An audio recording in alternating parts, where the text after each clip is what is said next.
Šta se bijeli u Osijeku gradu? Jel to snijeg ili su labudovi? Je snijeg, jesu i labudovi.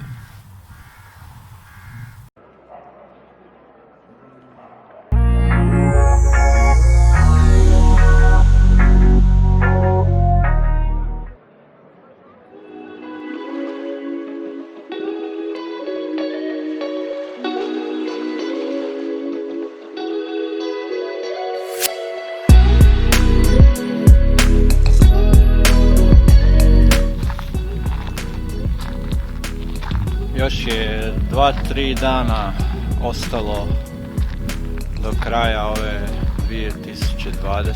godine. Božić, ovaj digitalni Božić je prošao. Na Bajeru ovdje na Jugu 2 malo se peca, malo lete labudovi.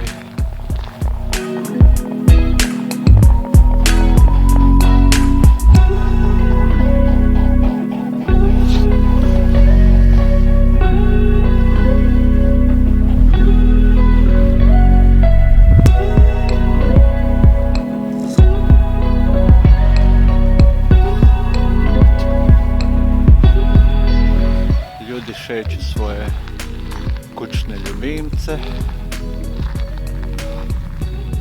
a neki i trče.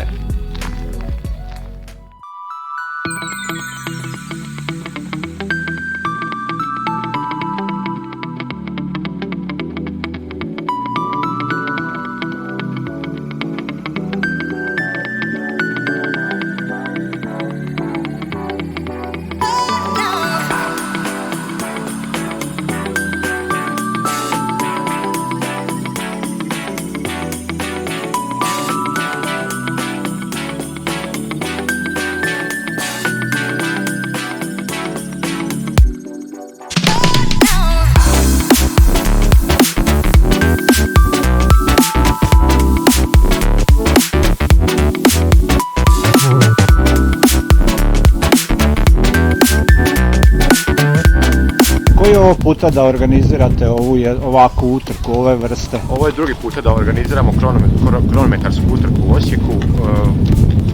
Jedini smo u Hrvatskoj koji to organiziramo na našem krugu oko mostova u Osijeku u dužini od 3,1 km. Kakvi su rezultati? Da li tu ima nekih brzih trkača ili i brzih, ima i rekreativaca, ima i šetača, vidjeli ste sami da je to utrka za... Ima i pasa. I pasa, sve dozvoljeno. Cilj ove utrke je samo da ljudi vide u stvari... Cilj je promocija zdravog života kroz trčanje i promocija Osijeka kao grada koji je fantastičan za trčanje i za sve ostale rekreacije. Sve ravno osim mostova. Tako, malo mostova imamo i to je to. Da, kakvi su planovi za ubuduće? Nastavljamo punom parom, mi imamo Sunset Run, imamo krug, mi organiziramo Iločki polumaraton, bit će još puno trka u Osijeku, nadamo se samo završi ova korona. To, pa da. Želim vam sve najbolje i još puno trka. Jel vi trčite? Naravno. Aha, koji je rezultat?